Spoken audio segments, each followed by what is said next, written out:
Live షోకి స్వాగతం. ముందుగా అతిథుల పరిచయం. శ్రీ కేబీజీ తిలక్ గారు, సీనియర్ పాత్రికేయులు, ప్రముఖ విశ్లేషకులు, స్వర్ణాంధ్ర సంపాదకులు. డాక్టర్ సిదిరి అప్పలరాజు గారు, వైఎస్ఆర్ కాంగ్రెస్ పార్టీ సీనియర్ నేత, మాజీ మంత్రివర్యులు. వైఎస్ఆర్ కాంగ్రెస్ కోట్లాది మంది అభిమానులది. వైఎస్ఆర్సీపీ 16వ ఆవిర్భావ దినోత్సవంలో వైఎస్ జగన్ పార్టీ కేంద్ర కార్యాలయంలో ఘనంగా వేడుకలు. నా ధైర్యం మీరే, నా బలం మీరే. ఒక లక్ష్యంతో లక్షలాది మంది కార్యకర్తల కష్టం, నమ్మకం, త్యాగాలకు నిలువెత్తు సాక్ష్యం మన పార్టీ ప్రస్థానం అంటూ జగన్ గారు చేసినటువంటి స్పీచ్, అట్లాగే ఎక్స్లో పెట్టిన కామెంట్, ఇవన్నీ కూడా కనపడుతున్నాయి. ముందుగా తిలక్ గారు చెప్పండి, ఆయన చెప్తున్న దాని ప్రకారం ధైర్యం కార్యకర్తలతో పాటు ఆయన ఇచ్చే ధైర్యం కానీ, విలువలు విశ్వసనీయత ఆధారంగానే వైఎస్ఆర్ కాంగ్రెస్ నడుస్తోందని ఆయన చెప్తున్నారు. మీరేమంటారు? నమస్కారం చేశారు. నమస్కారం. ఒక విషయం, రాష్ట్రంలో రాజకీయాల గురించి, రాజకీయ పార్టీల గురించి మనం ప్రస్తావించుకోవాలంటే, రాజకీయ పార్టీలో సభ్యత్వం తీసుకుంటే మీకు ఇన్సూరెన్స్ ఇస్తాం, లేదా మీకు పనులు చేసి పెడతాం, మీరు వెళ్ళి కూర్చుంటే ఆఫీసర్లో దండం పెట్టి మీకు పని చేయాలి, మీకు కాఫీ ఇచ్చి పని చేయాలి, ఇలాంటి మాటలన్నీ చెప్పిన తెలుగుదేశం పార్టీ నాయకులను ముందు పెట్టుకుని, లేదు పవన్ కళ్యాణ్ గారు కూడా అదే దారిలో ఇన్సూరెన్స్ ఇస్తామని. ఇన్సూరెన్స్ కాదు, రాజకీయాలకు కార్యకర్తలు వచ్చినా, నాయకులు వచ్చినా, వాళ్ళు ఏదో ప్రజలకు సేవ చేయాలనో, లేదా ప్రజల ముందు తలెత్తుకుని ఇదిగో మేము మా హయాంలో చేసాం, మా పార్టీ చేసిందని చెప్పుకోవాలని అనుకుంటారు. ఇవాళ వైఎస్ఆర్ కాంగ్రెస్ పార్టీ కార్యకర్తలు కూటమి ప్రభుత్వం వచ్చిన 2 సంవత్సరాల తర్వాత తలెత్తుకుని రొమ్మిరుచుకుని చెబుతున్నారు, మా హయాంలో ఈ పనులు చేశామని. చంద్రబాబు నాయుడు గారు ఏం చెప్పలేకపోతున్నారు. వాళ్ళు తెలుగుదేశం పార్టీ కార్యకర్తలు వాళ్ళు తలెత్తుకోలేకపోతున్నారు. కార్యకర్తలకి ఏమా ఇవ్వాల్సింది అది కానీ, ప్రజలకు కానీ, కార్యకర్తలకు కానీ, నాయకులకు కానీ వాళ్ళు తలెత్తుకుని రొమ్మిర్చుకుని ఇది మా పార్టీ, మేము చేసింది ఇది, ప్రజలకి మాది ప్రజాసేవ అని ధైర్యంగా చెప్పగలిగిన పరిస్థితిని క్రియేట్ చేసిన వ్యక్తి జగన్మోహన్ రెడ్డి గారు. ఆ రాజకీయ పార్టీ అంటే అలా నడపాలి తప్ప ఇన్సూరెన్సులు, ప్రీమియంలు లేదా బెనిఫిట్స్ ఇవి కాదండి. అందువల్ల చరిత్రలో నిలిచిపోయే విధంగా ఇవాళ అధికారం పోయిన తర్వాత జగన్మోహన్ రెడ్డి గారికి వచ్చిన పెద్ద ప్లస్ పాయింట్ ఏంటంటే, ఒక మేలు జరిగింది. అధికారం పోయిన తర్వాత ప్రజలు ఏం కోల్పోయారు, జగన్మోహన్ రెడ్డి గారు ఏం చేశారనేది స్పష్టంగా అర్థమైంది అందరికీ. జగన్మోహన్ రెడ్డి గారి పరిపాలన బాగుందనేది స్పష్టంగా అర్థమైంది. అది నాకు 30 ఏళ్ళ అనుభవం ఉంది, 40 ఏళ్ళ అనుభవం ఉందని చంద్రబాబు నాయుడు గారు ఏమి చేయగలిగారు, ఎందుకు ఫెయిల్ అయ్యారు, మరి ఆయన ఆత్మవిమర్శ చేసుకోవాలి. అది కదా రాజకీయాల్లో కావాల్సింది. అందువలన వైఎస్ఆర్ కాంగ్రెస్ పార్టీ సక్సెస్ అనేది జగన్మోహన్ రెడ్డి గారి కష్టం అనేది చాలా స్పష్టంగా మనం చెప్పవచ్చు. రైట్. అప్పలరాజు గారు, మీరు కూడా లైన్లో ఉన్నారు కదా, మీరు చెప్పండి. మా ధైర్యం మీరే అంటూ వారు, అట్లాగే జగనే పార్టీకి ధైర్యంగా, విలువలు విశ్వసనీయతగానే పార్టీ నడుపుతున్నాం అంటున్నారు. దాని మీద మీ కామెంట్ ఏంటి? కేఎస్ఆర్ గారు గుడ్ మార్నింగ్ అండి. అలాగే తిలక్ గారికి గుడ్ మార్నింగ్. సాక్షి వ్యూయర్స్ అందరికీ కూడా శుభోదయం. నిన్న జరిగినటువంటి 16వ ఆవిర్భావ దినోత్సవం, కేఎస్ఆర్ గారు మీకు నేను అబ్జర్వ్ చేసినటువంటి డిఫరెన్స్ నేను మీకు చెప్తాను. కేఎస్ఆర్ గారు, గతంలో అప్పుల్లో ఉన్నాము, తర్వాత మళ్ళీ అధికారంలో ఉన్నాము, మళ్ళీ ఇప్పుడు అపోజిషన్లో ఉన్నాము. మేము అధికారంలో ఉన్నప్పుడు కార్యకర్తలను పిలవడానికి ఒక రకమైనటువంటి ఎక్కడో తెలియనటువంటి హెజిటేషన్ లా ఉండేది మాకు. అంతకుముందు అపోజిషన్ లో ఉన్నప్పుడు పిలిస్తే కొంతమంది వచ్చేవారు. బట్ ఈ రోజు ఇలా పిలిస్తే ఒక చిన్న కబురు పెడితే, ఒక చిన్న మెసేజ్ పెడితే కొద్దిమని వందల సంఖ్యలో కార్యకర్తలు రావటం అనే దాన్ని నేనైతే చాలా ప్రత్యక్షంగా చూస్తున్నాను. నేను దీనంతటికీ కారణం ఏంటంటే, జగన్ గారు చెప్పారు ఆవిర్భావ దినోత్సవం అంటే కార్యకర్తను ఉత్తేజపరచాలి అన్నటువంటిది కాదు, వాస్తవం ఇది. ఎందుకు ఇది వాస్తవం నేను అంటున్నానంటే, ఈ రోజు గ్రామాల్లో వైఎస్ఆర్ కాంగ్రెస్ పార్టీ కార్యకర్తకు కానీ, నాయకులకు కానీ గౌరవం ఉంది. ఎందుకు కార్యకర్తలు కానీ, నాయకులు కానీ గౌరవం ఉందంటే, ఆ రకమైనటువంటి అడ్మినిస్ట్రేషన్ మేము అధికారంలో ఉన్నప్పుడు, జగన్మోహన్ రెడ్డి గారు అధికారంలో ఉన్నప్పుడు ఆయన అడ్మినిస్ట్రేషన్ చేయటం వల్ల ఈ రోజు మాకు గౌరవం పెరిగింది. ఆ రోజు సంగతి మేము చెప్పలేము, కానీ ఈ రోజు మాత్రం ఖచ్చితంగా గౌరవం పెరిగింది. ఈ రోజు ఒక చిన్న పెన్షన్ కావాలంటే, any kind of citizen service, ఎలాంటి పౌర సేవ అయినా ఈ రోజు ఫ్రీగా జరగడంలా. ఆ తెలుగుదేశం పార్టీ నాయకుల ఇంటి దగ్గరికి వెళ్ళి చేతులు పట్టుకుని తల దించుకొని మోకాళ్ళు వేసుకొని వాడిని వెండి బ్రతిమలాడుకొని వాడికి మాట చెప్తే నువ్వు ఏ పార్టీ, నువ్వు ఆ రోజు అలా తిరిగా, నువ్వు ఈ రోజు ఎలా తిరుగుతున్నావు, నేను నీకు ఎందుకు చేయాలి అని చెప్పి 1,00,000 క్వశ్చన్లు అడిగి అవమానపరిచి ఇగోల మీద దెబ్బ కొట్టేటటువంటి పరిస్థితులు ఈ రోజు ఉంటే, ఇదే ఇదే సిటిజన్ సర్వీస్ అందుకోవడానికి గతంలో జగన్మోహన్ రెడ్డి గారు తీసుకొచ్చినటువంటి గొప్ప ఈ సెక్రటేరియట్ సిస్టమ్ అన్నటువంటిది పార్టీలకు అతీతంగా, రాజకీయాలకు అతీతంగా, వర్గాలకు అతీతంగా అందరికీ సాచురేషన్ మోడ్ లో చేయాలన్నటువంటి ఆయన విధానం ఈ రోజు మాకు గౌరవం అనిపించింది. గ్రామాల్లో మేము ఈ రోజు నడుచుకొని వెళ్తా ఉంటే, బాబు నెక్స్ట్ మీరు వచ్చేస్తారు బాబు, ఏం పర్వాలేదని చెప్పి మాకు ధైర్యం చెప్పి భుజం తట్టి పంపించినటువంటి అక్క చెల్లెమ్మల్ని ఈ రోజు కొత్త మొహాలు చూస్తున్నాం. కాబట్టి కార్యకర్తల్లో ఖచ్చితమైనటువంటి పాజిటివ్ దృక్పథంతో ఈ రోజు వెళ్తున్నారు. ఇవన్నీ కూడా ఏంటంటే మనం ఒక్కటి గమనించుకోవాలండి, చంద్రబాబు నాయుడు గారు ఇప్పటికీ 40 సంవత్సరాలు రాజకీయాల్లో ఉన్నారు. ఇది 4వ ముఖ్యమంత్రి. జగన్మోహన్ రెడ్డి గారు మొన్న కొత్తగా పెట్టినటువంటి పార్టీ. ఎందుకు జగన్మోహన్ రెడ్డి గారి కార్యకర్తలకి అంత కసి, అంత పొగరు అంటే, ఈ దేశంలో ఒక 15-16 సంవత్సరాల పాటు వేరే జెండాని పట్టుకోకుండా, వేరే జెండా నీడలోకి వెళ్లకుండా, ఎవరితో కూడా పొత్తు పెట్టుకోకుండా, ఇది మన జెండా, ఇది మన ఎజెండా, మనం ప్రజల కోసం పనిచేస్తున్నామని చెప్పి గర్వంగా చెప్పుకోగలిగేటటువంటి స్థితి ఈ దేశంలోనూ ఒక వైఎస్ఆర్ కాంగ్రెస్ పార్టీ కార్యకర్తకు ఉంది తప్ప ఇంకొక పార్టీకి లేదు. అసలు ఇంకొక పార్టీకి లేదు కేసీఆర్ గారు. అందుకని జగన్మోహన్ రెడ్డి గారు మాస్ లీడర్. జగన్మోహన్ రెడ్డి గారు అడుగు బయట పెడితే 1,000 మంది 1,00,000 మంది ఆయన కనుక నడిచేటటువంటి పరిస్థితి ఉంది. సో ఈ రోజు మా నాయకుడు ఇది నా పార్టీ, నాది కాదు, ఈ పార్టీ మీది అని చెప్తా ఉంటే ప్రతి కార్యకర్త కూడా గర్వంగా దాన్ని రిసీవ్ చేసుకొని మళ్ళీ మన నాయకుడు ముఖ్యమంత్రి చేసుకోవాలి, తద్వారా మన ప్రజలకు మంచి చేయాలన్నటువంటి ఆ కథనోత్సవం నేనైతే ఖచ్చితంగా కనిపించిందని నేనైతే మేము ఒక చిన్న మీటింగ్ అనుకున్నాం నిన్న ఆవిర్భావ దినోత్సవం రోజు. మనందరం జెండా వందనం చేసి ఒక చిన్న మీటింగ్ పెట్టుకుందాము, మీరు అందరు రండి అంటే ఫ్లోమని వచ్చింది. అంటే అది ఎక్స్పీరియన్స్ చేస్తే తప్ప తెలియనటువంటి పాజిటివ్ వైబ్ అది కేసీఆర్ గారు. బాగా చెప్పారు. మరొక దానికి కూడా మీరు సమాధానం చెప్పిన తర్వాత మళ్ళీ మాట్లాడచ్చు. ఫిషింగ్ హార్బర్ పోయింది, జువ్వెల తిన్న ప్రైవేట్ పరం. 2014లో ప్రధాని మోడీ ప్రారంభించిన హార్బర్ను అందుబాటులోకి రానివ్వని చంద్రబాబు సర్కార్ అంటూ వార్త వచ్చింది. అదే టైంలో నెల్లూరు జిల్లాలో సాగర్ డిఫెన్స్ పరిశ్రమకు శంకుస్థాపన మత్స్యకారుల జీవన ప్రమాణాల మెరుగుకు ఇది దోహదపడుతుంది అంటూ లోకేష్ గారు చెప్తున్నారు. తీరం మరింత భద్రత అంటూ. మరోవైపు విశాఖలో 25,000 కోట్ల భూదోపిడీ జరిగిందని వివరాలతో సహా అమర్నాథ్ గారు చెప్తున్నారు. సో నిజంగానే జువ్వల తిన్న నేను కూడా చూశాను, చాలా అద్భుతంగా తయారు చేసినటువంటి ఫిషింగ్ హార్బర్. ఎందుకు దాన్ని ప్రైవేట్ పరం చేస్తున్నారు, అట్లాగే దానికి ఉన్న కారణాలు ఏంటి, దాని మీద కూడా సంక్షిప్తంగా మీ కామెంట్ చెప్పండి. మీకు ఆ రంగంలో అనుభవం ఉంది కాబట్టి. ఇప్పుడు మేము జగన్మోహన్ రెడ్డి గారి హయాంలో ఇది కొద్దిగా ఇంపార్టెంట్ టాపిక్, ఒక 2 నిమిషాలు మీరు సమయం ఇవ్వాలి. మాట్లాడండి, పర్వాలేదు. జగన్మోహన్ రెడ్డి గారు పాదయాత్ర చేసినప్పుడు, అంటే అసలు ఎందుకు మనం ఫిషింగ్ హార్బర్ స్టార్ట్ చేయాల్సి వచ్చింది అన్నటువంటి దానికోసం మాట్లాడుతున్నాను. జగన్మోహన్ రెడ్డి గారు పాదయాత్ర చేసినప్పుడు ఏ జిల్లా వెళ్ళినా సరే ఫిషర్మెన్ ఆయన దగ్గర రావడం, బాబు మాకు హార్బర్లు కట్టండి, లేకపోతే జట్టీలు కట్టండి, ఇక్కడ అసలు వేట చేసుకునే పరిస్థితి లేదు, అసలు ఇక్కడ ఎక్కడ కూడా ఒక హార్బర్ లేదు అని చెప్పినటువంటి సందర్భం ఉన్నప్పుడు జగన్మోహన్ రెడ్డి గారు ఒక బ్రహ్మాండమైనటువంటి ఆలోచన చేసి, మన ప్రభుత్వం వచ్చిన తర్వాత ప్రతి జిల్లాలో కూడా ఒక హార్బర్ ఉండవలసిందే అన్నటువంటి ఉద్దేశంతో మనము ఒక ప్రోగ్రామ్ డిజైన్ చేసుకుని మొదలు పెట్టాం. దెన్ ఎర్లియర్ మనకు ఉన్నటువంటి 13 జిల్లాలు, తీర ప్రాంతంలో 9-10 జిల్లాలు వస్తాయి.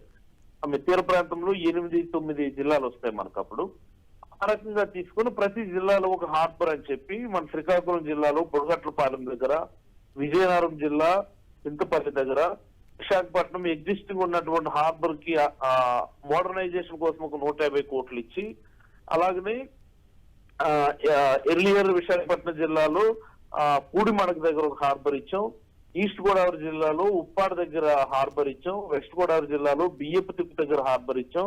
అంటే నేను అన్నది పాత జిల్లాల గురించి చెప్తాను. కృష్ణా జిల్లాలో మచిలీపట్నం, గుంటూరు జిల్లా, నిజాంపట్నం, ప్రకాశం జిల్లా ఓడరేవు అండ్ కొత్తపట్నం, నెల్లూరు జిల్లా జువ్వలదిన్నె దగ్గర మన హార్బర్స్ ఆ రోజు మంజూరు ఇచ్చాము.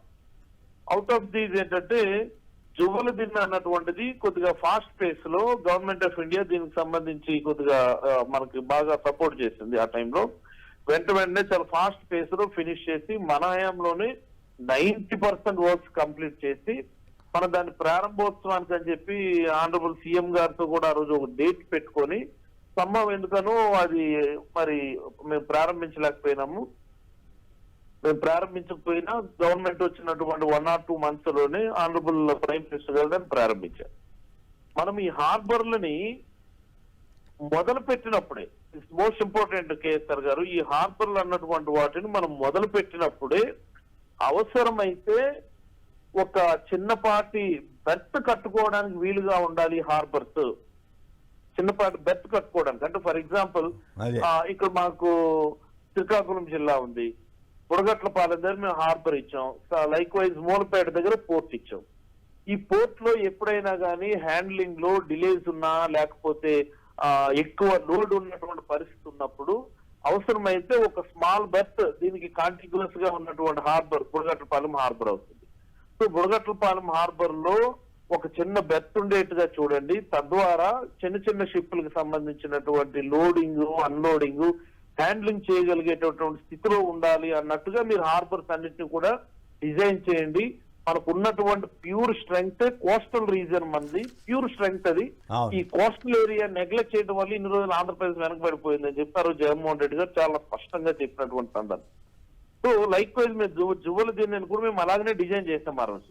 అక్కడ అటువైపు కృష్ణపట్నం ఓకే, ఇప్పుడు దాన్ని ఎందుకు ప్రైవేట్ పరం చేయాల్సి వస్తుంది? 2024లో మోడీ గారు ప్రారంభించిన దాన్ని. ఒక్క నిమిషం అక్కడికే వస్తున్నాను. జువ్వలదిన్నె హార్బర్ కి సౌత్ సైడ్ ఏమో మనకి కృష్ణపట్నం పోర్ట్ వస్తుంది, నార్త్ సైడ్ ఏంటంటే రామాయపట్నం పోర్ట్ వస్తుంది. సో రెండు వైపులా పోర్ట్లు ఉండడం వల్ల ఏంటంటే అది స్ట్రాటజిక్ గా చాలా ఇంపార్టెంట్ హార్బర్, చాలా పెద్ద ఎత్తున మత్స్యకారులు ఉన్నటువంటి ప్రాంతం అది మనకి కావలి కాన్స్టిట్యున్సీలో వస్తుంది. ఇప్పుడు వీళ్ళు ఏం చేశారు, మన గవర్నమెంట్ మారిన వెంటనే అన్ని పోర్టులు కూడా మనం మొదలు పెట్టినటువంటి అన్ని పోర్టుల్లో కూడా హ్యాండ్లింగ్ బెర్తులకు సంబంధించి ప్రైవేట్ సంస్థలకు ఇచ్చినారు ఆల్రెడీ. సో ఒక ప్రైవేట్ సంస్థ ఒప్పందం కుదుర్చుకున్నారు. దానిలో భాగంగానే హార్బర్లు కూడా ఈ బెర్త్ హ్యాండ్లింగ్ కి అవసరమైనటువంటి ఎమ్యూనిటీస్ ఉన్నటువంటి స్థితిలో కట్టినవే కాబట్టి దీన్ని కూడా పనిలో పనిగా ప్రైవేట్ వ్యక్తులకు అప్పచెప్పేటటువంటి కుట్ర అయితే చేస్తూ ఉన్నారు. నేను అడుగుతున్నాను, మత్స్యకారుల కోసం అని చెప్పి 8 హార్బర్లు మనం కట్టిస్తున్నాం. Out of these 4 near completion, 4 various stages లో ఉన్నాయి. అలాగే ఎక్స్పోర్ట్స్ అండ్ ఇంపోర్ట్స్ కోసమని ఈ కోస్టల్ ఏరియాని మరింత విస్తారంగా ఉపయోగించుకోవాలని చెప్పి పోర్టులు కూడా మనం కడుతున్నాం. మనం మూలపేట పోర్టు, లేకపోతే మచిలీపట్నం పోర్టు, కాకినాడ ఎస్టీజెడ్ పోర్టు, ఇక్కడ రామాయపట్నం పోర్టు, ఇవి కూడా మనం కట్టినవి. వాటిని ఫాస్ట్ పేస్ లో ఫినిష్ చేసుకుని వాటిని ఎక్స్పోర్ట్స్ ఇంపోర్ట్స్ వాడుకొని వీటిని మత్స్యకారులకి పూర్తిగా కేటాయించాలి తప్ప దీన్ని కూడా తీసుకుని వెళ్ళి దీనికి మనం కేటాయించినటువంటి ల్యాండ్ లో ఎకరాలు ప్రైవేట్ వ్యక్తులకి ఇచ్చేసి దీనిలో ప్రతిదాన్ని కూడా ప్రైవేట్ వ్యక్తులకి అప్పచెప్పిస్తే మత్స్యకారులు మరి ఎలాగా బాగుపడతారు? మత్స్యకారులకు ఎలా ఉపయోగపడతాయి? రేపు పొద్దున హార్బర్ లోకి ఎంటర్ అవ్వాలన్నగానే ప్రైవేట్ సంస్థ వాళ్ళు 1,00,000 ఆంక్షలు పెడతారు, బెర్త్ ఫీజులు పెడతారు, ఛార్జీలు పెడతారు, యూజర్ ఛార్జీలు పెడతారు, ఎంట్రీ అవుట్ గేట్ అన్నిటికీ కూడాను రకరకాల ఇబ్బందులు ఉంటాయి. అన్ని దగ్గరలో మనం చూసేది. అయినా సరే చంద్రబాబు నాయుడు గారు ఇప్పటికీ అదే పందాలో జగన్మోహన్ రెడ్డి గారు కట్టిన వాటిని కూడా ప్రైవేట్ వ్యక్తులకు అప్పచెప్పడం చాలా దారుణమైనటువంటి విషయం. ఇప్పటికే మత్స్యకారులు వ్యతిరేకిస్తారు, మత్స్యకారులు దీని మీద వ్యతిరేకిస్తారా, ఆందోళన వ్యక్తం చేస్తారా? ఖచ్చితంగా ఇప్పుడు ఆ మాట చెప్తున్నాను. దీనిపైన ఆల్రెడీ చర్చ మొదలైంది మాకు. దీనిపైన కొద్దిగా తీవ్రమైనటువంటి ఒక మాటలో చెప్పాలి అంటే ప్రొటెస్ట్ కాదండి, రిటాలియేషన్ ఇవ్వడానికి మేమైతే సిద్ధపడతా ఉన్నాం మత్స్యకారులు. యాజ్ ఏ మత్స్యకారుడుగా, మాజీ మత్స్యశాఖ మంత్రిగా వీటిని కేటాయింపులు తీసుకొచ్చి వీటిని ఎలాగైనా పూర్తి చేసి మత్స్యకారులకు అందివ్వాలన్నటువంటి ఆలోచనతో ఉన్నటువంటి వ్యక్తులుగా గతంలో మాకు కూడా చాలా ప్రపోజల్స్ వచ్చాయి. ఈ బిఎఫ్ తిప్ప హార్బర్ ఇది ఒకదాన్న పీపీపీ మోడ్ లో టేకప్ చేద్దామంటే ఆనరబుల్ సీఎం గారు జగన్మోహన్ రెడ్డి గారు హీ సెడ్ సింప్లీ నో, అవి మత్స్యకారులకు సంబంధించిన ప్రాపర్టీస్, మన మత్స్యకారులకు సంబంధించి ఎంతైనా ఖర్చు పెడతాం తప్ప ప్రైవేట్ వ్యక్తుల ఇంటర్ఫీరెన్స్ మాత్రం నేనైతే యాక్సెప్ట్ చేయనని చెప్పి స్పష్టంగా చెప్పిన సందర్భం నాకు తెలుసు. రైట్. కాబట్టి దీనిపై ఖచ్చితంగా మేమైతే ఉద్యమానికి సిద్ధపడతాం. థ్యాంక్ యూ అప్పలరాజు గారు. మరోసారి మనం లైవ్లో కలుద్దాం. రైట్. ఇక తిలక్ గారు మీరు చెప్పండి, ఏమిటి ఇప్పుడు ఈ దువ్వలదిన్న ప్రైవేట్ పరం అంటే మెడికల్ కాలేజీలు ప్రైవేట్ పరం చేయాలని చూశారు, ఇప్పుడేమో చేస్తున్నారు. విశాఖపట్నంలో 25,000 కోట్ల రూపాయల విలువైన భూమిని ఐటీ కంపెనీల ముసుగులో చంద్రబాబు బినామీలకు దారాదత్తం చేశారు. 99 పైసలకే ఊరు పేరు లేని కంపెనీలకు కూడా కట్టబెడుతున్నారని అమర్నాథ్ గారు అంటున్నారు. ఈ ప్రైవేటైజేషన్ మంత్రం అట్లాగే పట్టణాల్లో కూడా పౌర సేవలన్నీ కూడా ప్రైవేటైజేషన్కి అవుట్ సోర్సింగ్కి ఇవ్వండి అని చంద్రబాబు గారు చెప్పినట్టుగా నేను కలెక్టర్ల సమావేశంలో వచ్చింది. ఏమిటి ఈ ప్రైవేటు మంత్రాలతోటి ఏమైనా జరుగుతుందా? ఈ మొత్తం గవర్నమెంట్ పెట్టుబడులు పెట్టి ఖర్చు చేసి అన్నీ కలిపి తీసుకెళ్ళి మళ్ళీ ప్రైవేట్ వాళ్ళకి అప్పచెప్పటం ఎంతవరకు సరైనది అనుకుంటున్నారు? ఇప్పుడు మన రాష్ట్రంలో చాలా పొడవైన సముద్ర తీరం ఉందని చాలా సంవత్సరాలుగా పాఠాలు చదువుకుంటాం. కానీ ఆ సముద్ర తీరాన్ని ఉపయోగించుకునే మార్గాలు కనిపెట్టి ఫిషింగ్ హార్బర్లు, పోర్టులు నిర్మించాలనే నిర్ణయం తీసుకుంది ఎన్ని సంవత్సరాలు, ఎన్ని దశాబ్దాల తర్వాత జగన్మోహన్ రెడ్డి ప్రభుత్వం. దాన్ని కూడా ప్రైవేటీకరణ చేయటం అంటే ఈ ప్రభుత్వ విధానం ఎలా ఉందంటే, ఏదైనా ఏ ఫీల్డ్ అయినా కానీ ఈ ప్రభుత్వ విధానం ఎలా ఉందంటే ప్రజలకు ప్రయోజనం కలిగించడం అనేది ప్రభుత్వ నిర్ణయాలు కాదు. మాకు ప్రయోజనం ఉందా లేదా ఈ ధోరణిలోనే ప్రభుత్వం వెళతాం తప్ప ఎక్కడా కూడా ప్రజల ప్రయోజనాల గురించి ఆలోచించే పరిస్థితులు లేరు అని చాలా స్పష్టంగా అర్థమవుతుంది. ఇప్పుడు మీకు చిన్న ఉదాహరణ చెబుతాను. గల్ఫ్ యుద్ధం మొదలయ్యాక మనకి ఇక్కడి నుంచి గోదావరి జిల్లాల నుంచి రొయ్యల ఎగుమతులు, సముద్రోత్పత్తుల ఎగుమతులు ఆగిపోయాయి. దాని గురించి అసలు రివ్యూ జరిగిందండి. ఏం చేయాలా, రైతుల్ని ఎట్లా ఆదుకోవాలి, సెంట్రల్ గవర్నమెంట్ మాట్లాడి వేరే దేశానికి అయినా పంపించాలా, ఏమి అసలు పట్టించుకోరండి అసలు. అందువలన ఈ ప్రైవేటు పరం అనేది వాళ్ళ వ్యక్తిగత రాజకీయం కూడా కాదు, వ్యక్తిగత ప్రయోజనాలను ఆశించి చేస్తున్నారు అనేది నా దృఢమైన అభిప్రాయం కేసర్ గారు. రైట్. ఇక వైసీపీని అధికార ప్రతినిధి మరొకరు శేఖర్ రెడ్డి గారు మనతో జాయిన్ అయ్యారు. శేఖర్ రెడ్డి గారు చెప్పండి, దువ్వలదిన్న ప్రైవేటైజేషన్ అంటే విశాఖలో అనేక సంస్థలకి ఈ డబ్బు చాలా ఏమంటాము కారు చౌకగా భూములు పంచిపెట్టే వ్యవహారం, వీటన్నిటి మీద మీ కామెంట్ ఏమిటి? గారు మీకు అలాగే తిలక్ గారికి, సాక్షి టీవీ వీక్షకులందరికీ కూడా గుడ్ మార్నింగ్ సార్. నమస్కారం సార్, ఈరోజు సాక్షిలో కథనం వచ్చింది సార్, షిప్పింగ్ పోయింది దువ్వలదిన్న ప్రైవేట్ పరం అని చెప్పేసి. దీని గురించి గత 5-6 రోజుల నుంచి కూడా మేము చూస్తా ఉన్నాం సార్. ఎందుకంటే సాగర్ డిఫెన్స్ అని చెప్పేసి, సాగర్ డిఫెన్స్ ఇంజనీరింగ్ అని చెప్పి ముంబైకి చెందినటువంటి ఒక కంపెనీ ఓపెనింగ్ కి లోకేష్ బాబు గారు వస్తా ఉంటే అది ఎంత పెట్టుబడులు పెడుతుంది ఏంది అని చెప్పి సెర్చ్ చేస్తూ ఉంటే అది పెట్టుబడి పెట్టేది కేవలం 45 కోట్లు సార్. 45 కోట్ల రూపాయలు పెట్టుబడి పెట్టే సాగర్ డిఫెన్స్ ఇంజనీరింగ్ కి లోకేష్ బాబు గారు వెళ్ళి అద్భుతంగా నిన్న దానికి గట్టిగా జాకీలేసి లేపుతూ మాట్లాడారు సార్. సో ఏదైతే నాడు జగన్మోహన్ రెడ్డి గారు మత్స్యకారులకు తోడుగా ఉండడం కోసం దువ్వలదిన్న అనేది అత్యంత శరవేగంగా పూర్తి చేస్తే 2024 ఆగస్టులో పూర్తయింది. దాన్ని ఆగస్టులో ఏదైతే ప్రారంభోత్సవం కూడా చేశారు సార్ ప్రధానమంత్రి నరేంద్ర మోడీ గారు వర్చువల్ గా. మరి ఆ రోజు నుంచి ఈ రోజు వరకు మత్స్యకారులకు ఎందుకు అలో చేయట్లేదు సార్? మత్స్యకారులకు ఎందుకు అందుబాటులోకి తీసుకురాలేదు? ప్రధానమంత్రి నరేంద్ర మోడీ గారు వర్చువల్ గా దాన్ని ప్రారంభోత్సవం చేసిన తర్వాత కూడా ఆ ప్రాంత మత్స్యకారులకి దువ్వలదిన్న ఫిషింగ్ హార్బర్ ని వాడుకోవడానికి అవకాశం లేకుండా చేశారు సార్. సరే, అవకాశం లేకుండా చేశారు సార్, ఇప్పుడన్నా చేస్తారా అంటే డైరెక్ట్ గా 29.58 ఎకరాలని దువ్వలదిన్న షిప్పింగ్ హార్బర్ లో ఈ సాగర్ డిఫెన్స్ ఇంజనీరింగ్ కి కట్టబెట్టారు సార్. వాళ్ళు ఏం చేస్తారంటే తెలుసా సార్, ఆర్టిఫిషియల్ ఇంటెలిజెన్స్ సాయంతో నడిచే మానవ రహిత ఉపరితల వాహనాలు, నీటి అడుగును తిరిగే వాహనాలను అభివృద్ధి చేస్తారంట సార్. వాటి కోసం మన మత్స్యకార పుత్రులు ఎవరైతే ఉన్నారో, ఫిషర్ మ్యాన్ ఉన్నారో, వాళ్ళ యొక్క నోట్లో మట్టి కొడుతున్నారు సార్, వాళ్ళ పొట్ట కొడుతున్నారు సార్. ఇప్పటికే నెల్లూరు జిల్లాలో సార్, మా జిల్లాయే సార్, దువ్వలదిన్న అనేది మా జిల్లాయే సార్.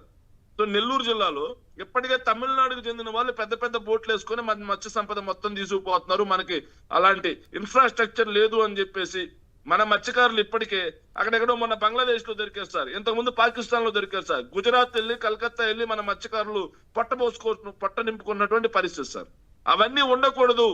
మన రాష్ట్రం కూడా సుదూరమైనటువంటి కోస్టల్ ఏరియాని మనం వాడుకోవాలి అని చెప్పేసి నాడు జగన్మోహన్ రెడ్డి గారు 4 పోర్ట్లు, 10 ఫిషింగ్ హార్బర్లు, 6 ఫిష్ ల్యాండింగ్ సెంటర్ల నిర్మాణానికి శ్రీకారం చుట్టి దువ్వలదిన్న పూర్తయిపోయింది సార్. నిజాంపట్నం, మచిలీపట్నం, ఉప్పాడ ఫిషింగ్ హార్బర్లు కూడా శరవేగంగా అభివృద్ధి చెందుతా ఉన్నాయి సార్. కానీ నేడు చంద్రబాబు నాయుడు అనే ఒక వ్యక్తి ఈ సాగర్ డిఫెన్స్ ఇంజనీరింగ్ అని చెప్పి ఇంకోటి అని చెప్పేసి ఇలా ప్రతి ఒక్కటి సార్ సార్ మెడికల్ కాలేజీలు అనేవి పేద మధ్యతరగతి వాళ్ళకి రైట్ సార్. అది ప్రభుత్వం అనేది ఆరోగ్యం కల్పించాల్సింది ప్రభుత్వం బాధ్యత. రైట్. కానీ ఈ మెడికల్ కాలేజీలను ప్రైవేట్ పరం చేస్తారు. ఒకవైపు నాడు నేడు ద్వారా అభివృద్ధి చెందుతున్నటువంటి హాస్పిటల్స్ ఆపేస్తారు. ఇంకోవైపు చూస్తే వైద్యులు ఉండరు, సిబ్బంది ఉండదు, మందులు ఉండవు, ఆరోగ్యశ్రీ ఆపేస్తారు. ఇలా మీ చావు మీరే చావండి అన్న రీతిలో వైద్య రంగాన్ని నిర్వీర్యం చేశారు సార్.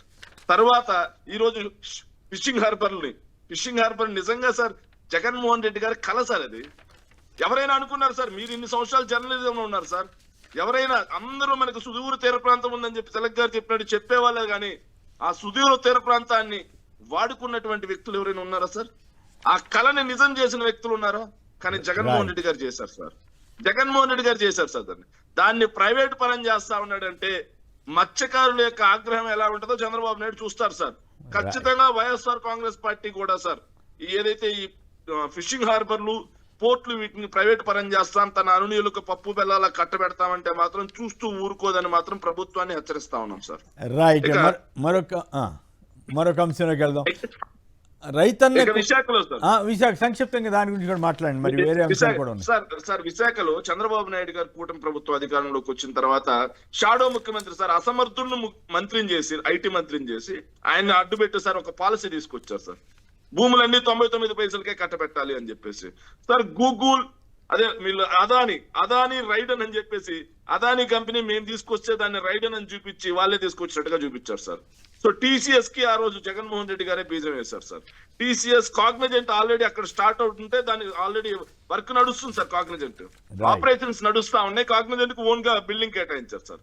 సో ఇలాంటి బహుళజాతి కంపెనీలకి 99 పైసలకో లేకపోతే రాయితీలు ఇచ్చారంటే ఒక లెక్క ఉంది సార్. కానీ వాటిని ముందు పెట్టి ఉల్ఫా గాళ్ళకి, బఫూన్ గాళ్ళకి, రియల్ ఎస్టేట్లకి, వీళ్ళందరికీ వేల కోట్ల విలువైనటువంటి భూముల్ని, విశాఖ భూముల్ని పప్పు బెల్లాలా కట్టబెడుతున్నారు సార్. సార్ నేను చెప్తున్నాను సార్, ఉర్సా ఎప్పుడొచ్చింది సార్? దాని క్యాపిటల్ ఎంత సార్? కానీ దానికి కేటాయించిన భూములు ఎన్ని సార్? ఏ రేటుకి సార్? కుంభకోణం కాదా? ANSR sir real estate ventures అంట సార్. బెంగళూరులో రియల్ ఎస్టేట్ చేసే ఒక కంపెనీకి నువ్వు భూములు 99 పైసలకి ఎట్టగట్టబెట్టారు సార్. కపిల్ చిట్ ఫండ్స్ కారు చౌకగా ఎట్టగట్టబెట్టారు. రహేజా రియల్ ఎస్టేట్ కంపెనీ దానికి 99 పైసలకి భూములు ఎట్ట కేటాయించారు. రైట్. ఇవి కాకుండా Satva developers real estate company దీనికి ఎట్లా భూములు కేటాయించారు కారు చౌకగా.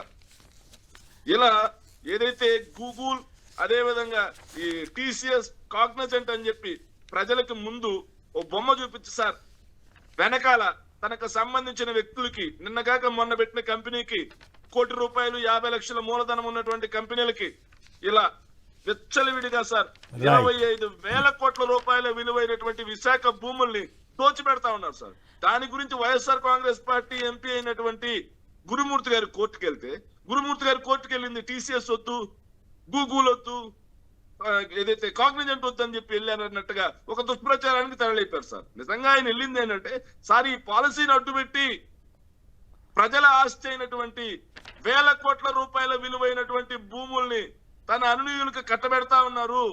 ఇది తప్పు. ప్రజా సంపదని ఇలా కార్పొరేట్లకి దొడ్డిదారిన ఖర్చు పెట్టడం తప్పు అని చెప్పి ఆయన కోర్టుకు వెళ్తే సాక్షాత్తు నారా లోకేష్ తప్పుడు ప్రచారానికి తరలిపారు సార్.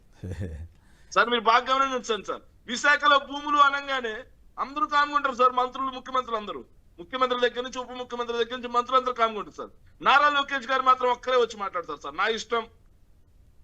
నా ఇష్టం అంటాడు సార్. ఆయన ఉత్తర కుమారుడు సార్. ఆయన రాజకుమారుడు అయిపోయింది.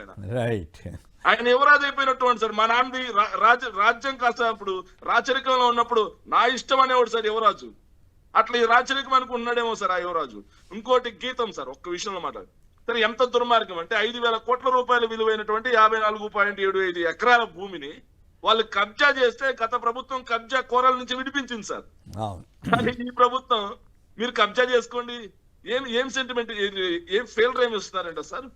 సో రాష్ట్రంలో ఎవరైనా యథేచ్ఛగా కబ్జా చేసుకోవచ్చు. ప్రభుత్వమే దగ్గరుండి దాన్ని రెగ్యులరైజ్ చేసి మీకు హ్యాండ్ ఓవర్ చేస్తుంది. రైట్. మీకు కబ్జా చేసుకునే దమ్ము ఉంటే చాలు కబ్జా చేసేసుకోండి అనేనా సార్ ఇచ్చేది. ఓ పక్కేమో బుగ్గన గారి విషయం చూసాం కదా, ఆయన అసలు చేయకపోయినా చేసినట్టు ఎందుకు చర్య తీసుకోలేదు ఏంటి, అరే మీరు అట్లా చెబుతారేంటి ఇట్లా చెప్పాలన్నట్టు మాట్లాడటం. ఇంకోవైపు నిన్న పేరు నాని గారి వీడియో ఒకటి చూశాను.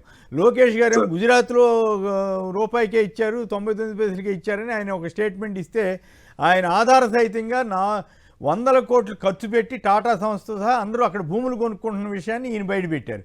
సో ఎందుకు ఇట్లా, ఎస్ మన రాష్ట్రానికి ఇది అవసరం అందుకే మేము ఇట్లా చేస్తున్నామని చేసి తప్పులేదు, కానీ అక్కడ చేస్తున్నారు ఇక్కడ చేస్తున్నారని అసత్యాలు చెప్పడం అచ్చంగా తండ్రి గారి బాటలు ఎందుకు నడుస్తున్నాడో అర్థం కావట్లేదు.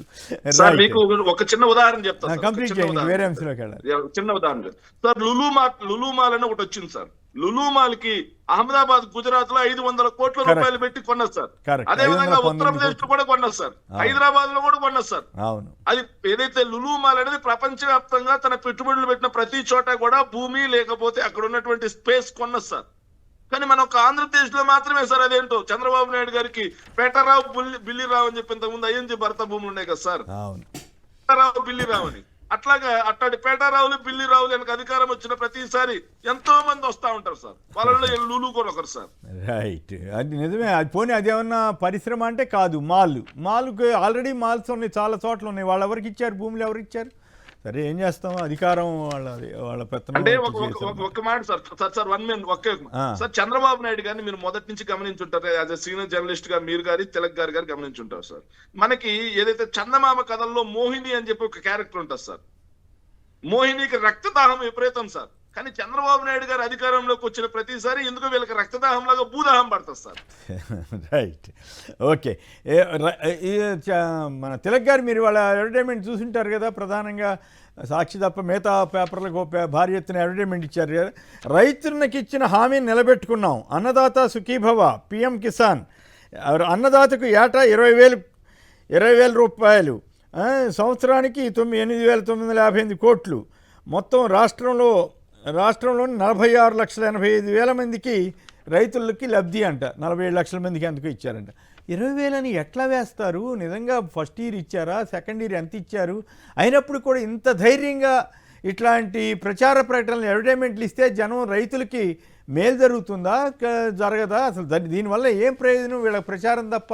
నిజంగా ఇచ్చుంటే తప్పేం కాదు వేసుకోవటం. నిజంగా ఇచ్చారా ఇట్లాంటి ప్రచార ప్రకటనలు వేసినప్పుడు జన సంస్థలు కానీ పబ్లిక్ ఆర్గనైజేషన్ కొన్ని ఉంటాయి, ఎవరు ఏం మాట్లాడలేని పరిస్థితి ఎందుకు ఆంధ్రప్రదేశ్లో ఏర్పడుతోంది? చంద్రబాబు నాయుడు గారు వచ్చిన తర్వాత రైతుల నడ్డి విరిగిపోయింది, వ్యవసాయ రంగం కుదేలైంది, గ్రామీణ ఆర్థిక వ్యవస్థ చిన్నాభిన్నమైంది. కోవిడ్ ఉన్న టైంలో 2 ఏళ్ళు కూడా గ్రామాల్లో మనీ సర్క్యులేషన్ ఉంటుంది. దానివల్ల కొనుగోలు శక్తి ఉండడం వలన ప్రభుత్వానికి ఆదాయం కూడా వచ్చింది. ఇవాళ ఇన్ని లక్షల కోట్ల రూపాయలు అప్పులు తీసుకొచ్చినప్పుడు కూడా గ్రామీణ ఆర్థిక వ్యవస్థ చిన్నాభిన్నమై కొనుగోలు శక్తి తగ్గిపోయి ఉపాధి అవకాశాలు దెబ్బతిని ప్రభుత్వానికి ఆదాయం పడిపోతుంది. ఈ లాజిక్ను వదిలేసి పొద్దున లేచిన దగ్గర నుంచి హరికథల మధ్యలో పెట్టకథల్లాగా మేము మొత్తం చేసేసాం, ప్రజలంతా సుఖంగా ఉన్నారు, 85% సంతృప్తి అని చెబుతూ కలెక్టర్ల దగ్గర మాత్రం వ్యతిరేకత, సానుకూలత రాకపోవడానికి మీరే కారణం అని చెప్పడం వాళ్ళ మీద నెపండి. ఈ రకమైన ప్రచారం చేసుకోవడం వలన ఏం సాధిస్తున్నారు వాళ్ళు కూడా ఆత్మవిమర్శ చేసుకోవాలి. రాజకీయ పార్టీ కదా వాళ్ళది. అంటే చంద్రబాబు నాయుడు గారు ఒక అలవాటు, ఎన్నికల ముందు ఏదో కొన్ని స్కీములు అమలు చేసి చిన్నవి మేము మొత్తం చేసామని చెప్పడం. ఇవాళ ప్రజల్లో ఎంత వ్యతిరేకత ఉంది, గ్రామాల్లో అసలు రైతులు అనేవాళ్ళు బతకడానికి వీలుగా ఉందా, ఎంత దారుణంగా ఉందో, వాళ్ళకు నడ్డి విరిగిపోయింది. అందువల్ల ఆయనకి ప్రజలు రైతులు ఇవన్నీ కాదండి, అసలు ఏం పట్టించుకోడు ఆయన. నిన్న మంత్రులకు ర్యాంకులు ఇచ్చారు. ఆ ర్యాంకుల్లో వాళ్ళు ఏంటంటే ఫైల్ క్లియరెన్స్ లో ర్యాంకులు ఇచ్చారట. అనితమ్మ గారు చివరిలో ఉన్నారట. మరి ఎందుకు ఇచ్చారు మధ్య పదవిలో? ఒక వైద్య శాఖ అసలు ఎక్కడేం జరిగినా ఆయన కదలడా, హైదరాబాద్ నుంచి సెక్రటరియట్ నుంచి లోకేష్ గారిని కదలడం తప్ప. అచ్చెన్నాయుడు గారు రైతులు గిట్టుబాటు ధర లేకపోయినా, మరొక ప్రయోజనం లేకపోయినా వ్యవసాయానికి ఆయన అసలు కదలడు. ఈ రకమైన మంత్రులను పెట్టుకుని ఏం సాధిస్తున్నారు? రెవెన్యూ శాఖ మీద ఫిర్యాదులు ఎక్కువ వస్తున్నాయి అంటారు. ఏం సాధిస్తున్నాడు ఆయన? ఓకే, మళ్ళీ వద్దాం. మళ్ళీ కలెక్టర్ల సమావేశం గురించి మళ్ళీ మాట్లాడదాం. కేవలం అడ్వర్టైజ్మెంట్ ఇట్లా ఇవ్వచ్చా అన్నదే ప్రస్తుతానికి ఉన్న ప్రశ్న. ఆయన అడ్వర్టైజ్మెంట్లు ఇచ్చి మీ మీడియాని జోకొట్టాలనేది ఆయన ఉద్దేశం. అదే జనం నమ్మాలి కదా. జనం నమ్మకుండా ఎట్లా 20,000 ఇచ్చిన వాడికి తెలుసు కదా, అవును ఇచ్చారు సంతోషం అని అనుకునే పరిస్థితి ఉండాలి కదా. ఇంత సీనియర్ అయ్యింది కూడా ఇట్లాంటి మరి నిజంగా ఇచ్చారా లేదా? శేఖర్ గారు మీరు చెప్పండి, నిజంగా 20,000 చొప్పున ఇచ్చారా? రైతుకి ఇచ్చిన హామీ నిలబెట్టుకున్నాం అని డైరెక్ట్గా 20,000 ప్రతి ఏటా ఇస్తున్నట్లుగా కలరింగ్ ఇస్తూ ఇట్లా చేస్తే జనం నమ్ముతారా? మూడో విడతగా 6,000 అని చెప్పడం తప్పు కాదు, కానీ పైన 20,000 అనేది అమలు చేస్తున్నారా నిజంగానే? సార్, రైతు భరోసా అనే పథకానికి సృష్టికర్త రూపకర్త వైఎస్ జగన్మోహన్ రెడ్డి గారు అని మనందరికీ తెలిసిన విషయం సార్. సో రైతుకు భరోసా ఇవ్వాలి ప్రభుత్వం నుంచి, పెట్టుబడి సాయం కింద నేను 12,500 ఇస్తాను, 4 సంవత్సరాలు ఇస్తాను అని చెప్పేసి జగన్మోహన్ రెడ్డి గారు నవరత్నాల్లో ఇచ్చినటువంటి హామీ సార్. కానీ రైతు ఇబ్బందులో ఉన్నాడు, రైతు నడ్డి విరిగిపోయింది చంద్రబాబు నాయుడు గారి యొక్క అనాలోచిత నిర్ణయాల వల్ల అని చెప్పేసి జగన్మోహన్ రెడ్డి గారు అధికారంలోకి రాగానే 12,500 ఇస్తానది కాస్త 13,500 ఇచ్చారు సార్. 4 సంవత్సరాలు ఇస్తానది కాస్త 5 సంవత్సరాలు ఇచ్చారు సార్. కానీ చంద్రబాబు నాయుడు గారు ఏం చెప్పారు? అబ్బెబ్బెబ్బే 12,500 13,500 పిఎం కిసాన్ కాకుండా ఇవ్వాలి, నేను పిఎం కిసాన్ కాకుండా 20,000 ఇస్తా అన్నాడు సార్. సరే మంచిదే కదా సార్. రైతు అనేవాడికి 20,000 రూపాయలు పిఎం కిసాన్ కాకుండా ఇంకొక 7,000 రూపాయలు 6,000 రూపాయలు దాని నుంచి మొత్తంగా 26,000 రూపాయలు ఆడికి అంతా అని చెప్పేసి రైతులు కూడా పాపం ఆశపడ్డారు సార్. ఆశపడిన తర్వాత రైతులందరూ కూడా ఓట్లు వేశారు సార్ చంద్రబాబు నాయుడు గారికి. మరి అధికారంలోకి వచ్చిన మొట్టమొదటి ఏడాది అన్నదాత సుఖంగా ఉండాలంటే సుఖీభావ్ ఇవ్వాలి కదా. ఇచ్చారా? చంద్రబాబు నాయుడు గారినే నేరుగా అడుగుతున్నాం. అన్నదాత సుఖీభావ్ మొదటి ఏడాది పంగనామం పెట్టారు సార్ రైతులందరికీ. తర్వాత రెండో ఏడాది 20,000 ఇచ్చారా అని చెప్పి చూస్తే ఈ 6,000 ఇస్తున్నారు కదా సార్. దీంతో కలుపుకొని కూడా పిఎం కిసాన్ కలుపుకొని అంటున్నాడు సార్. ఇప్పుడు 20,000 పిఎం కిసాన్ కాకుండా ఇస్తా అని ఇప్పుడు పిఎం కిసాన్ కలుపుకొని ఇస్తాను అని చెప్పేసి సూపర్ హిట్ సూపర్ 6 అని చెబుతున్నాడు సార్. సూపర్ 6 సూపర్ హిట్ అని చెబుతా ఉన్నాడు సార్. సార్ నిజంగా ఈ ప్రభుత్వం అధికారంలోకి వచ్చిన తర్వాత సార్ అందరికన్నా ఎక్కువ నడ్డి విరిగిపోయింది ఎవరికి అంటే రైతన్నకు సార్. దేశానికి వెన్నుముక్క లాంటి రైతన్నకి ఈ ప్రభుత్వం అధికారంలోకి వచ్చిన తర్వాత విత్తనం నుంచి విక్రయం వరకు అండగా నిలబడే రైతు భరోసా కేంద్రాలు నిర్వీర్యం చేశారు. రైతు భరోసాని లేకుండా చేశారు. ఇక మద్దతు ధర లేకుండా చేశారు సార్. మీరు బాగా గమనించారు. మిర్చి దగ్గర నుంచి, పొగాకు దగ్గర నుంచి, మామిడి దగ్గర నుంచి, అరటి దగ్గర నుంచి, ఆక్వా రైతుల దగ్గర నుంచి, ధాన్యం దగ్గర నుంచి, అపరాల దగ్గర నుంచి ఏ పంట తీసుకున్నా సరే మద్దతు ధర అనే మాట కనీసం కూడా వినిపించని పరిస్థితి సార్. వెరసి రైతన్న అప్పులు పాలైపోయాడు సార్. ఇక విత్తనం దగ్గర నుంచి సార్ ఎరువులు, పురుగు మందులు మొత్తం కల్తీ, నాణ్యత లేమి. సో వీటన్నిటి వల్ల రైతు కుదేలైపోయి అప్పులు పాలై ఎండ్రిన్ సీసాలకి, ఉరి కొయ్యలకి బలిపోయే పరిస్థితి మనం గమనిస్తా ఉన్నా సరే చంద్రబాబు నాయుడు గారికి చీమ కుట్టినట్టుగా ఉండదు సార్. కేవలం ప్రచార ఆర్భాటం తప్పిస్తే నిజంగా రైతుకు అండగా నిలబడింది మాత్రం చంద్రబాబు నాయుడు గారు చరిత్రలో మనం ఎక్కడ చూడలేదు సార్ మనం. అయితే నా పాయింట్ ఏంటంటే ఈ రకమైన అడ్వర్టైజ్మెంట్లు ఇస్తే ఎట్లా జనం నమ్ముతారా అన్నదే ప్రశ్న, అంత తప్పితే ఇంకోటి. సార్ ఈ అడ్వర్టైజ్మెంట్లు ఇవ్వడానికి 100 కోట్ల రూపాయల డబ్బులు ఉంటాయి సార్. కానీ పాపం సార్ డొక్కా సీతమ్మ పేరు పెట్టారు సార్. డొక్కా సీతమ్మ మధ్యాహ్న భోజన పథకం పేరు పెట్టారు సార్. పాపం ఆ డొక్కా సీతమ్మ పరువు తీస్తా ఉన్నారు సార్ వీళ్ళు. ఆవిడ పేరు పెట్టి చిన్న పిల్లలకి కడుపు నిండా తిండి పెట్టడానికి మాత్రం డబ్బులు లేవండి సార్ వాళ్ళకి. అవును, కానీ విచిత్రంగా ఆ జిల్లాకి నెంబర్ 1 ర్యాంక్ వచ్చిందట. ఓ పక్క నిర్ణయం, ఆ వీడియో కూడా చూసాం, నిర్ణయం ర్యాంకులో నెంబర్ 1 వచ్చిందట. రైట్, మళ్ళీ కలెక్టర్ల సమావేశం ఇష్యూలోకి వెళదాం. తిలక్ గారు చెప్పండి, ఓ పక్కేమో అధికారులు సరిగా పనిచేయట్లేదు అంటారు, ఇంకో పక్కేమో బ్రహ్మాండంగా చేసేస్తామంటారు, ఇంకో పక్కేమో జగన్ గారి మీద విమర్శలు చేస్తారు. అంతే తప్ప జగన్ గారు అడిగినాటికి ప్రశ్నలకు ఏటికి సమాధానం ఇవ్వరు. సో అసలు ఈ కలెక్టర్ల కాన్ఫరెన్స్లు మళ్ళీ ఇంకో 4 రోజుల వెంటనే టెలికాన్ఫరెన్స్ అని ఇంకోటి అంటారు. అసలు క్షేత్రస్థాయిలో తిరగలేదని మళ్ళీ వాళ్ళే అంటారు, చంద్రబాబు గారే అంటారు. సో ఓవరాల్గా ఈ కలెక్టర్ కాన్ఫరెన్స్ ద్వారా చంద్రబాబు గారి ప్రభుత్వం ప్రచారార్భాటమేనా, లేక ఊరికే నెపనెట్టడమేనా, లేదైనా రాష్ట్ర ప్రజలకు ప్రయోజనం కలిగిస్తుందా? కలెక్టర్స్ కాన్ఫరెన్స్ అనేది పెట్టిన తర్వాత ప్రభుత్వానికి సీరియస్నెస్ లేదనేది నా అభిప్రాయం. సీరియస్నెస్ ఉంటే ఉప ముఖ్యమంత్రి ఏమయ్యాడు, ఐటీ శాఖ మంత్రి ఏమయ్యారు? వీళ్ళిద్దరూ రారు. అంటే వీటికంటే ఇంపార్టెంట్ పనులు వేరే ఉన్నాయని అర్థం అనమాట. లేదు, ఉప ముఖ్యమంత్రి పవన్ కళ్యాణ్ గారు సినిమా డబ్బింగ్ లో ఉన్నారు. ఓహో, ఈయనేమో లోకేష్ గారు ఢిల్లీలో విందులో ఉన్నారు ఎంపీ. లే పొరపాటు ఇక్కడ నిన్న జువ్వలపాలెం ఎక్కడికో వెళ్ళారట కదా పేపర్లో. ఢిల్లీలో అది కూడా ఆయన వింటూ ఉన్నాడు ఓకే. రామ్మోహన్ రెడ్డి గారి ఇంట్లో. ఇప్పుడు నిన్న ఓకే, ఆ, నాకైతే తెలియదు. నేను వాళ్ళ అది పేపర్లో చూస్తే జువ్వలపాలెం వెళ్ళొచ్చు. ఆయన ఏమైనా ఫ్లైట్లు చేతిలో ఉన్నాయి, హెలికాప్టర్ల చేతిలో ఉన్నాయి. సరే ఓకే. ఇప్పుడు కలెక్టర్ కాన్ఫరెన్స్ కంటే ఎక్కువ జువ్వలపాలెం. అది అంటే దీని ఇంపార్టెన్స్ పెద్ద అంటే ఆయన చంద్రబాబు గారు కంటిన్యూస్గా ఉపన్యాసాలు ఇస్తుంటారు కదా, నడిచిపోద్దులే అనుకుంటారులే. అదే క్యాబినెట్ మీటింగ్లు రారు, క్రికెట్ మ్యాచ్లకు వెళ్తారు. కలెక్టర్ల కాన్ఫరెన్స్ ఎందుకు పెట్టారంటే నెపం ప్రభుత్వ వైఫల్యాలను కలెక్టర్ మీద నెట్టేయటం. ఎన్ని వివాదాస్పద ప్రకటనలు చేశారండి. లాస్ట్ టైం కలెక్టర్ కాన్ఫరెన్స్ లో భూముల ల్యాండ్ పూలింగ్ ఎవరైనా అడ్డుకుంటే వాళ్ళ మీద చర్యలు తీసుకోండి అంటే సిపిఎం నాయకుడు అప్పలరాజు గారి మీద పీడీ యాక్ట్ పెట్టారు. వెంటనే కలెక్టర్ కాన్ఫరెన్స్ అయ్యాక నిన్న ప్రభుత్వానికి అభివృద్ధి కార్యక్రమాలు కానీ ఈ పరిశ్రమలు వచ్చే విషయంలో అడ్డుకునే శక్తుల్ని వాళ్ళ మీద తీవ్రంగా వ్యవహరించాలని అని చెప్పేసి కలెక్టర్కి చెప్పారు. రాజకీయ శక్తుల్ని, కలెక్టర్లను రాజకీయ శక్తులు అడ్డుకుంటాయా? కలెక్టర్లు అడ్డుకుంటారా? ఎందుకు వివాదాస్పదమైన మాటలు? ఎవరు అడ్డుకుంటున్నారు? అసలు ప్రభుత్వ నిర్ణయాల్లో స్పష్టత ఉందా? భూములు కేటాయింపు దగ్గర నుంచి ఏదైనా కానీ కలెక్టర్ వాడు అటవీ శాఖ అధికారి వెస్ట్ గోదావరిలో ఒక గ్రామంలో 177 ఎకరాల విషయంలో వాడు రూల్స్ ఏదో చెప్పారు. చెప్తే దాన్ని కూర్చోబెట్టి ఆయనే పరిష్కరించవచ్చు, లేదా పవన్ కళ్యాణ్ గారు బ్రహ్మాండంగా ఆయన వచ్చిన తర్వాత అటవీ శాఖ అంతా చాలా బ్రహ్మాండంగా మారిపోయింది, అందులో అడవులన్నీ బాగా పచ్చగా ఉన్నాయని చెప్పి చెబుతున్నారు కదా. మరి ఆయన ఎందుకు చేయలే? అటవీ శాఖ మీద ఫిర్యాదులు ఎక్కువ వస్తున్నాయని ముఖ్యమంత్రి గారు చెబుతారు కలెక్టర్ కాన్ఫరెన్స్ లో.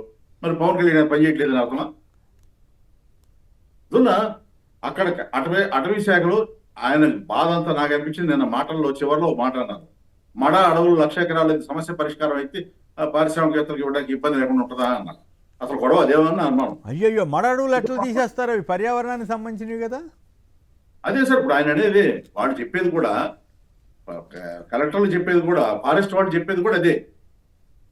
వాడు మాట ఏమంటారు, మీరు రూల్స్ మాడితే అట్లా అంటాడు. ఇప్పుడు వెస్ట్ గోదావరిలో ఇంకో మాట కూడా అన్నారు ఆయన కలెక్టర్ కాన్ఫరెన్స్ లో, మీరు ఈ రకంగా మాడితే వెస్ట్ గోదావరిలో పరిశ్రమలు పెట్టడం సాధ్యం కాదు, వ్యవసాయం చేసుకోవాలి అంటే వ్యవసాయం పనికిరాదు దాన్ని. ఈ రాష్ట్రంలో 64% మంది పైగా వ్యవసాయం మీద ఆధారపడి బతుకుతున్నారు వ్యవసాయ కార్మికులు. అవును, నువ్వు తీసుకొచ్చే పరిశ్రమల్లో 100-200 మందితో జనం బతికిపోతారా? భూములు ఇస్తాం, అడవులు రూల్స్ అన్ని మార్చేయండి, ఈ రకమైన ధోరణి. ఆయన అటవీ శాఖ మంత్రి లేనప్పుడు అటవీ శాఖ మీద ఫిర్యాదులు ఎక్కువ వస్తున్నాయి. మీకు ఏదన్నా పవన్ కళ్యాణ్ గారి మీద వ్యతిరేకత ఉంటే లేదా పవన్ కళ్యాణ్ గారే ఫీల్ కానప్పుడు మీరెందుకు బాధపడతారులే, పోనండి. రైట్, ఓవరాల్ గా కలెక్టర్ కాన్ఫరెన్స్ ఏమన్నా సాధించినట్లనా? తరచుగా పెట్టడం వల్ల ఏమన్నా ప్రయోజనం? ఈయన వైఫల్యాలను వాళ్ళ మీద నెట్టడం అంతేనంటారా? అంత మించి నాకేం కనిపిస్తుంది. రైట్, శేఖర్ గారు. చంద్రబాబు నాయుడు గారు కలెక్టర్ల కాన్ఫరెన్స్ అని చెప్పి పెడతా ఉంటారు సార్. నేను చిన్నప్పటి నుంచి పేపర్లో చదువుతాను సార్. కానీ కలెక్టర్ కాన్ఫరెన్స్ పెట్టే ప్రతిసారి ఆయన ఎవరొకరి మీద ఆగ్రహవేశాలకు గురవుతారు సార్.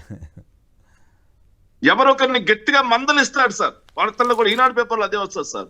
పలానా జిల్లా కలెక్టర్ ని మందలించినటువంటి చంద్రబాబు, సో పలానా శాఖ ప్రిన్సిపల్ సెక్రటరీని మందలించినటువంటి చంద్రబాబు అని. సార్, మందలించాల్సింది ముందు వీళ్ళ ఎమ్మెల్యేలని, వీళ్ళ మంత్రుల్ని సార్. వీళ్ళ ఎమ్మెల్యేలని మంత్రుల్ని మందలించాడు సార్. కానీ ఐఏఎస్ చదువుకున్నటువంటి కలెక్టర్ని గంటల అక్కడ కూర్చోబెట్టి కలెక్టర్ల కాన్ఫరెన్స్ అని చెప్పేసి వాళ్ళ బుర్ర తింటూ, అలా సినిమాలో ఉంటుంది సార్, మీరు బాగా గమనించుంటారు. అహనా పెళ్ళంట సినిమా అనుకుంటా సార్. అహనా పెళ్ళంట సినిమాలో నూతన్ ప్రసాద్ ఎవరైనా కనిపిస్తే మా తాతలు నలుగురు అని చెప్పి ఒక స్టోరీ మొదలు పెడతాడు సార్. పక్కన కూర్చున్న బుర్ర మొత్తం తింటాడు సార్. అంటే చంద్రబాబు నాయుడు గారి కలెక్టర్ల సమావేశం కూర్చోబెట్టి, నా చరిత్ర ఇది, నేను 1995 నుంచి 2004 మధ్యలో ఇవి చేశా, అది చేశా, ఇది చేశా అని చెబుతాడు సార్. కానీ ఇప్పుడేం చేస్తావో కలెక్టర్లకు దిశానిర్దేశం చేయాలంటే మాత్రం చేయడు సార్. దుర్మార్గమైనటువంటి పరిస్థితి సార్. సార్ ఇంకోటి, నిన్న కలెక్టర్ల సమావేశంలో ఈ అటవీ శాఖ అధికారుల మీద మీరు అసలు అభివృద్ధికి నిరోధకాలుగా ఉన్నారు, మీరు అభివృద్ధికి మొత్తం కూడా ఆగిపోతా ఉన్నారు, ఏదైతే అటవీ ప్రాంతాల్లో కొన్ని ప్రాజెక్టులు చూసి చూడనట్టు పోవాలి, మీరు పర్యావరణం అని చెప్పి మోకాలు అడ్డుతున్నారు అని చెప్పి అటవీ శాఖ అధికారుల మీద ఆయన గట్టిగా విరుచుకుపడినట్టుగా తెలిసింది సార్. మరి అటవీ శాఖ అధికారులు అటవీ చట్టాల ప్రకారం లోబడి చేయాలా, లేకపోతే నారా వారి సొంతంగా చట్టాలు ఏమైనా ఉన్నాయా? ఇక్కడ మాట గుర్తు చేసుకోవాలి. ఋషికొండ మీద జగన్ గారు అద్భుతమైన బిల్డింగ్లు కడితే పర్యావరణం నాశనం అయిపోయిందని ప్రచారం చేసింది కూడా ఈయనే. అట్లాగే కాదు, అమరావతిలో పర్యావరణం నాశనం అయిపోతుందంటే అక్కడ మళ్ళీ పెట్టింది అక్కడే అన్నీ కట్టాలని చెబుతుంది ఈయనే. ఇట్లా ఏం చెప్తాం, అందుకే నది పక్కన ఇల్లు ఉంటున్న ఇళ్లలో కూడా ఉంటుంది ఈయనే. అది విచిత్రమైన పరిస్థితి. ఇవన్నీ కూడా కాంట్రాడిక్టరీగా ఉంటాయి సార్. ఒకటేంటంటే ఋషికొండలో ఆల్రెడీ ఉన్నటువంటి చోట పాత భవనాలను పగలగొట్టి కొత్తవి కడితే పర్యావరణానికి నష్టం వాటిల్లింది సార్. అవును, కాంక్రీట్ జంగిల్ చేస్తా ఉంటే పచ్చటి మూడు పంటలు పండే ప్రాంతాన్ని అక్కడ నిజంగానే పర్యావరణానికి విఘాతం కలుగుతుంది అని చెప్పేసి ప్రజలు చెప్తా ఉంటే, చాలా మంది పర్యావరణవేత్తలు చెబుతుంటే వాళ్ళందరూ కూడా రాష్ట్ర ద్రోహులు సార్, అభివృద్ధి విఘాతకులు సార్. సార్ ఋషికొండలో సైడ్ పెడితే, సైడ్ కొట్టి ప్రపంచ స్థాయి భవనాలు కడితే ఇది ఒకటి చెప్పండి, మళ్ళీ టైం తక్కువ ఉంటుంది. ఒక్క నిమిషం. కల్తీ లడ్డు ఘటనతో దేవుణ్ణి భక్తులు కాపాడుకుంటున్నారని ఈయన చేసిన వ్యాఖ్యానంతో మీరు ఎంతవరకు ఏకీపిస్తారు? అసలు మళ్ళీ వీళ్ళు లోపల పేజీలో కనపడకుండా వేశారంటేనే అర్థమైపోతుంది వాళ్ళు తప్పు చేశారు కాబట్టి, సెల్ఫ్ గోల్ వేసుకున్నారు కాబట్టి అని. ఇప్పుడు కూడా అయినా కూడా ఏదో రకంగా ఆయన మాట్లాడుతున్నారు ఎందుకు చంద్రబాబు గారు? సార్ కల్తీ లడ్డు కల్తీ జరిగిందని శాంపిల్ తీసింది ఎవరు ప్రభుత్వంలో? 4 ట్యాంకర్లు రిజెక్ట్ చేసి పంపించారు సార్, ఏఆర్ డైరీ అనే పేరుతో వస్తే కల్తీ అని. మరి అదే 4 ట్యాంకర్లు వైష్ణవి డైరీ అనే లేబుల్ వేసుకుని వస్తే మాత్రం అలో చేసి లడ్డు చేశారు. మరి వాటికి సమాధానం ఇవ్వాలి కదా చంద్రబాబు గారు. జగన్ గారు స్పెసిఫిక్ గా అడిగారు 1, 2, 3, 4 అని ఆర్థిక వ్యవస్థ గురించి కానీ, తిరుమల లడ్డు గురించి కానీ, వీటన్నిటి గురించి మాట్లాడితే అస్సలు సమాధానం ఇవ్వకుండా జనరల్గా మాట్లాడేసి మళ్ళీ ఎదురు బురదేయటం. ఆయన ధోరణికి మారదానా? కలెక్టర్ల కాన్ఫరెన్స్లో ఇవన్నీ ప్రస్తావించడం ద్వారా ఏంటి ప్రయోజనం? సార్ చంద్రబాబు నాయుడు గారు అధికారంలోకి వచ్చిన తర్వాత, మేము ప్రతిపక్షంలోకి వచ్చిన తర్వాత దాదాపుగా ఈ 22 నెలల్లో జగన్మోహన్ రెడ్డి గారు ఒక 20కి పైగా ప్రెస్ మీట్లు పెట్టారు సార్. ఏ ఒక్క ప్రెస్ మీట్ కైనా నేరుగా ఆయన అడిగిన ప్రశ్నలకి సమాధానం చెప్పగలిగిన వాళ్ళు ఎవరైనా ఉన్నారా తెలుగుదేశం పార్టీలో? ముఖ్యమంత్రి దగ్గర నుంచి కూటమి మొత్తం మీద సార్, మంత్రుల్లో కానీ ఏ ఒక్కరికైనా నేరుగా సమాధానం చెప్పగలిగే పరిస్థితి ఉందా? నేరుగా సమాధానం చెప్పలేక సార్ తెలుగుదేశం పార్టీకి మా పార్టీలో పదవులు, మా పార్టీలో అధికారం, మా పార్టీలో గౌరవం అన్ని అనుభవించి మేము ఓడిపోయిన తర్వాత జగన్మోహన్ రెడ్డి గారు చెడ్డోరు అయిపోయారు సార్. వాసిరెడ్డి పద్మ అని